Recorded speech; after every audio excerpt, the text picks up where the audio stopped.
Salut à vous chers collègues camping-caristes. Alors cette petite vidéo, ça fait déjà un moment que je dois la faire, mais je l'avais mis un peu à la poubelle on va dire, puisque j'avais fait une vidéo assez similaire, à savoir expliquer l'installation complète d'un camping-car ayant une alimentation 220 volts en permanence, y compris quand on roule, pour pouvoir alimenter un frigo de maison.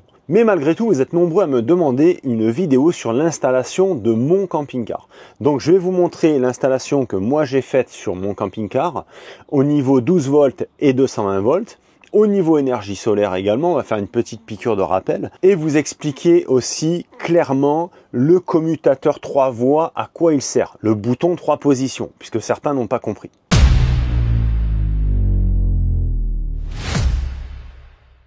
Donc les amis, on va commencer par le commencement, à savoir tout ce qu'il y a sur le toit. Donc je vous mets une photo d'illustration, je ne vais pas monter sur le toit, en plus que mes panneaux solaires sont pas très propres. Donc comme vous pouvez le voir sur la partie avant du camping-car, j'ai deux panneaux solaires de 100 watts Unitech, ça c'est pour la partie 12 volts. Un gros panneau solaire à l'arrière en 450 watts, ça c'est pour la partie 220. Je m'explique. Le 12 volts part de là-haut, descend à un régulateur solaire qui lui vient recharger ma batterie 12 volts. Donc ma batterie lithium qui est ici dessous et que je vous montre immédiatement. Donc pour la partie 12 volts, il s'agit d'une batterie lithium LiFePO 4 de chez PowerQueen. Là, c'est une 280 ampères. Je vous cache pas que même une 200 aurait été largement suffisante. Donc cette batterie PowerQueen est alimentée par ces deux fameux panneaux solaires que nous avons sur le toit.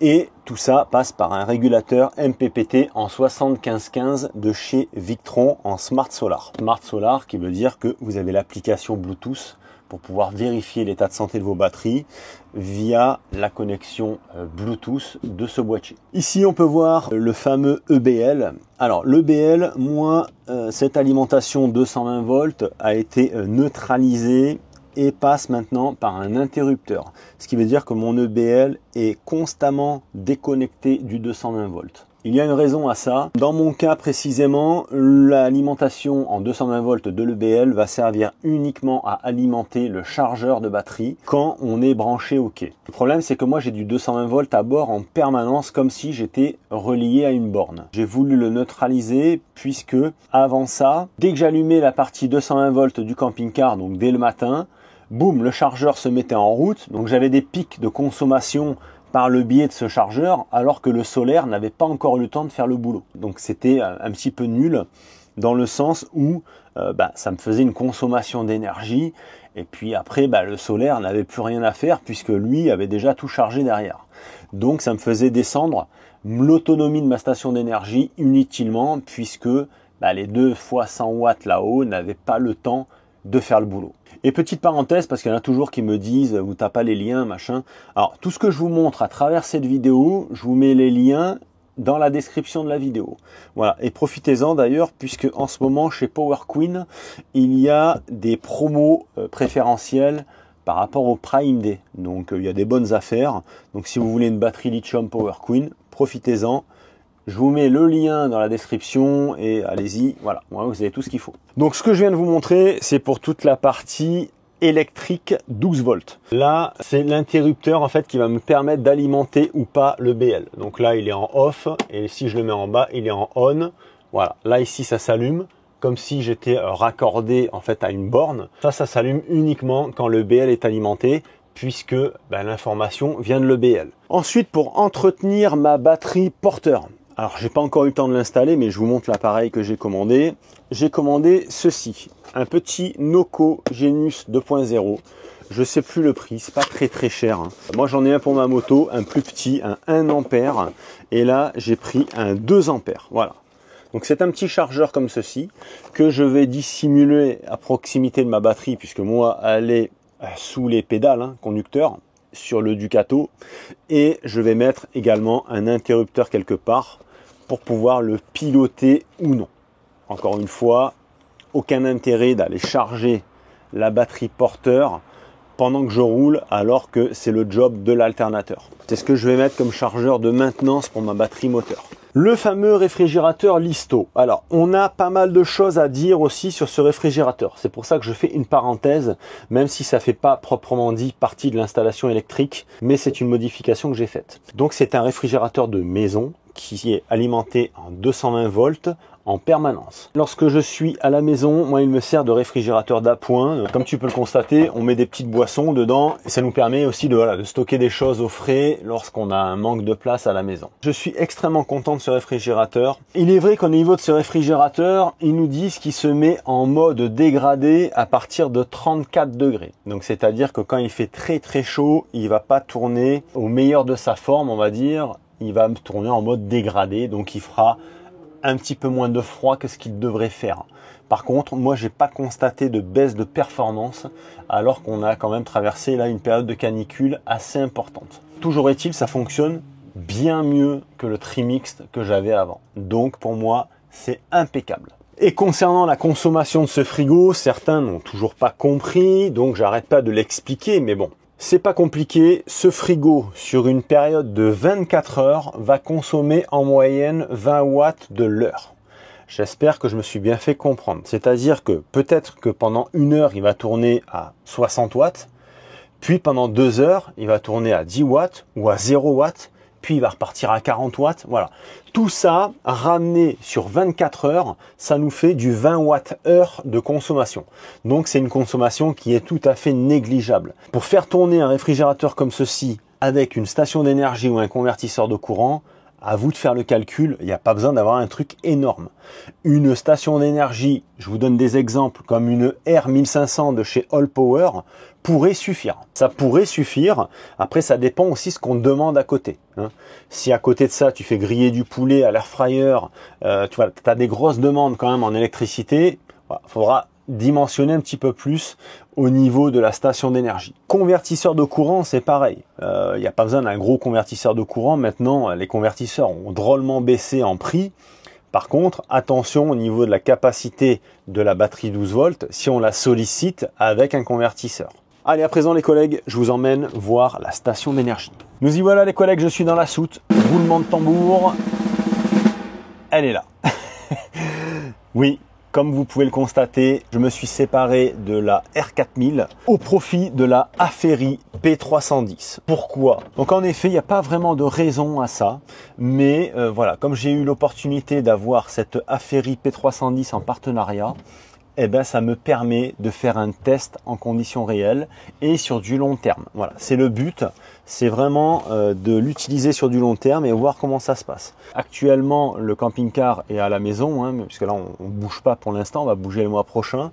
Mais eh ben, elle est sollicitée quand même, puisqu'elle est autonome sur son panneau solaire que je vous ai montré, le 450 watts GA Solar, et elle alimente tout le camping-car en 220, y compris le frigo. La Aferi P310, je vous ai fait une vidéo. Je vous mets le lien de la vidéo en description si vous voulez la revisionner.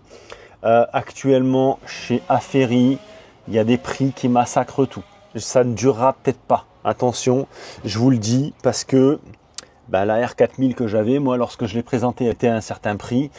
Dernièrement, le prix, c'est plus tout à fait le même. Donc voilà, cette Aferi P310 alimente l'intégralité du camping-car en 220 volts.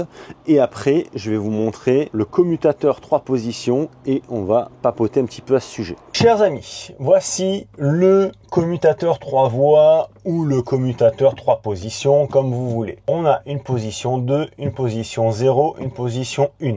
D'accord?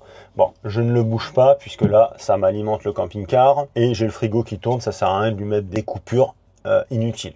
Alors, je voulais faire le point sur ce bouton multiposition. Donc ça, on est relié en fait avec cet interrupteur sur la P17. La P17 qui est à l'extérieur, c'est la fameuse prise que vous raccordez aux 220 volts. Ce bouton-là, ce n'est pas un bouton de sécurité. Arrêtez de croire ça.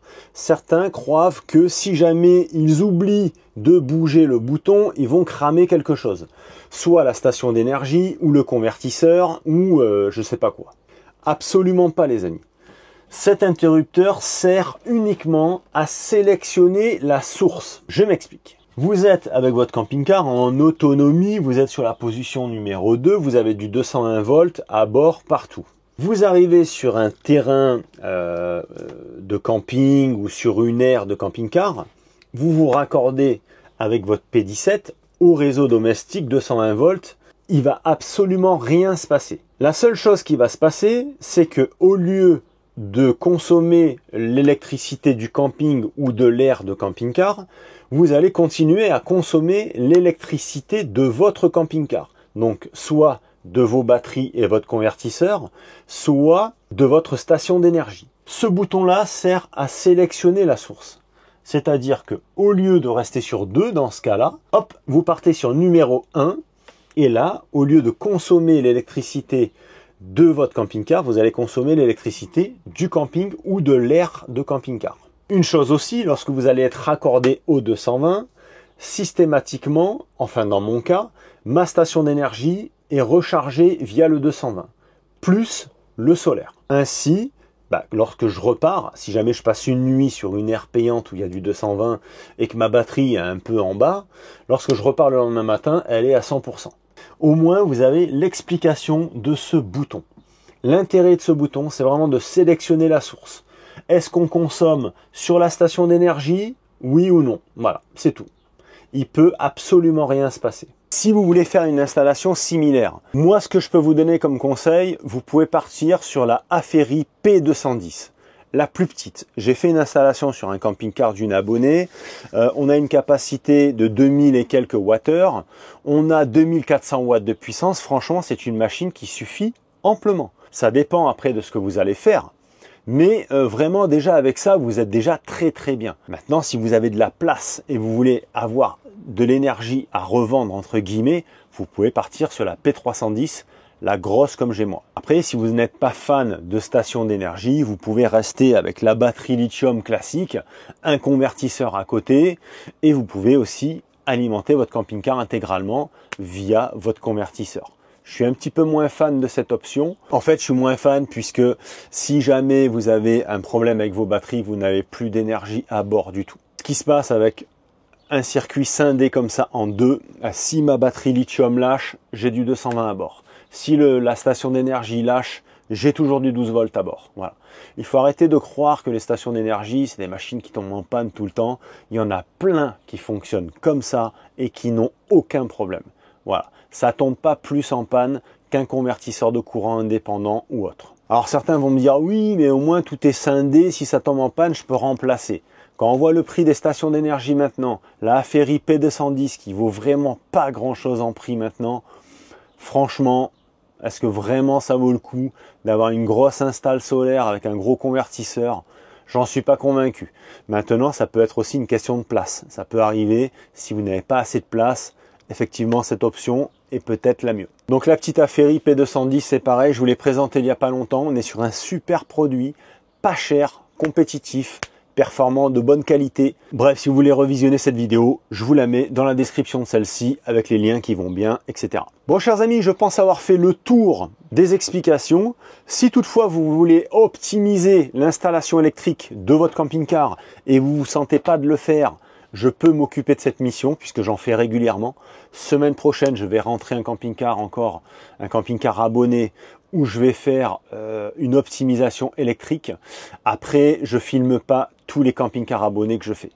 J'en ai fait un encore dernièrement, j'avais pas eu le temps de filmer. Le problème, c'est que si je filme tout, je passe énormément de temps et je perds du temps aussi sur les camping-cars abonnés qui n'ont pas toujours le temps de me laisser les véhicules longtemps. Sachez, pour ceux que ça intéresse, que ma situation géographique, c'est le sud-est de la France, du côté de Fréjus, mais qu'il y a toujours possibilité de faire mi-chemin pour une install. Voilà, on peut toujours se débrouiller. Donc, à voir en fonction de l'installation, des modifications que vous voulez faire et apporter à votre véhicule. Ça peut être du cas par cas. Effectivement, je peux venir aussi sur place. Ou alors, vous pouvez descendre ici dans le sud et me confier votre véhicule pour que je puisse travailler à mon domicile. Allez les amis, j'espère que cette petite vidéo vous aura éclairé en fait sur l'installation de mon camping-car. J'ai essayé de faire au plus simple. Si vous avez des questions, n'hésitez pas à me les poser dans les commentaires. J'essaye de répondre effectivement à tout le monde. Chers amis, si vous n'êtes pas encore abonné à cette chaîne, je vous invite à le faire en cliquant sur le bouton abonner. C'est complètement gratuit. à activer la petite cloche de notification puisque de temps en temps on fait des jeux concours et il y a des lots à gagner. Donc ainsi vous êtes prévenus parmi les premiers puisque généralement les jeux concours sont sur des quantités d'abonnés restreintes. Et n'oubliez pas surtout de mettre le petit pouce qui est très important pour les algorithmes YouTube. Les amis, je vous embrasse, je vous dis à très bientôt. Bonnes vacances pour ceux qui le sont encore. Portez-vous bien, profitez de la vie, à très vite. Ciao.